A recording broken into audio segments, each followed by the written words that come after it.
د غرمې شاوخوا 12 بجې وې چې لمر ورک شو او د ماسپښین تر 3 بجو پورې په ټوله سیمه کې تیاره خپره شوه او د خدای د کور پرده په منځ کې 2 ټوټې شوه. عیسی په لوړ اواز چیغه ووهله او ویې ویل ای پلاره زه خپل روح تا ته سپارم. دا یې ویل او ساه یې ورکړه.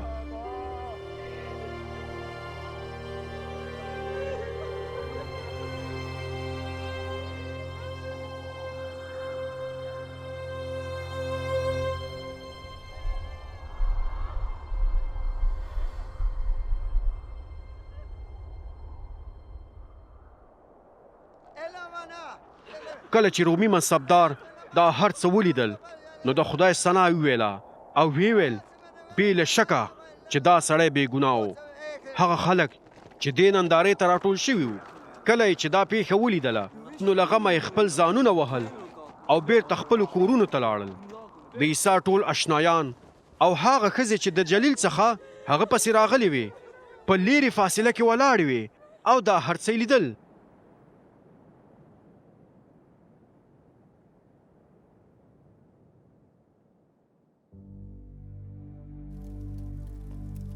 هلته د یوسف په نوم یو سړی و چې په یهودیا کې د راما د ښار څخه و او د یهودیانو د شورا غړی و.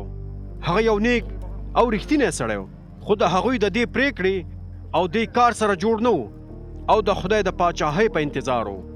هغه پیلاطوس ته ورغی او د عیسی مړی ترې وغوښت.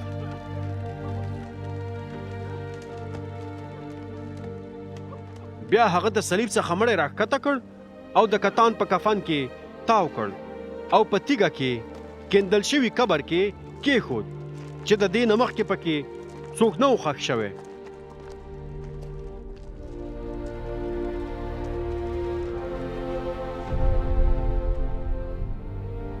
دا د جمعې ورځ وه یعنې سبت ته د تیاري نیولو ورځ وه او د سبت ورځ پیل کېدله. کومې ښځې چې د جلیل څخه د عیسی سره راغلې وې یوسف پسې روانې وې هغوی قبر ولید چې د عیسی مړی پکې څنګه ایښودل شوی و. بیا هغوی بیرته د اورشلیم ښار ته لاړې او د مړي دپارې خوشبویه مسالې او عطر تیار کړل او د شریعت د حکم له مخې د سبت په ورځ آرام وکړ.